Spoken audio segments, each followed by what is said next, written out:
ডিসিএসপিকে কঠিন হুঁশিয়ারি দিলেন এনসিপি নেতা হাসনাত আবদুল্লাহ। সবাই ভিডিওটা সর্বোচ্চ শেয়ার করে দিয়ে যান।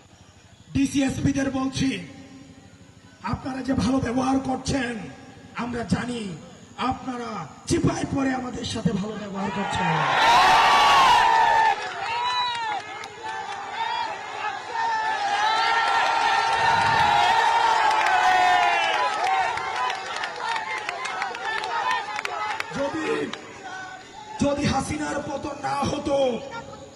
যদি হাসিনার পতন না হতো, তখন এই ডিসিএসপিরাই গণভবনে প্রমোশনের জন্য লাইন ধরত। আমরা সাংবাদিকদেরকে দেখছি, আমরা সাংবাদিকদের উপরে নজর রাখছি। এই সাংবাদিকরাই জুলাই অভ্যুত্থানে আমাদেরকে সন্ত্রাসী আখ্যা দেওয়ার জন্য হাসিনার পক্ষ থেকে পুরস্কার পেত। প্রিয় রাজশাহীবাসী,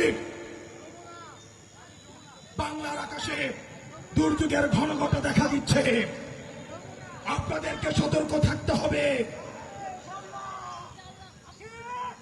আমরা বেঁচে থাকতে আর বাসা থেকে কাউকে উঠিয়ে নিয়ে গুম হতে দেওয়া যাবে না।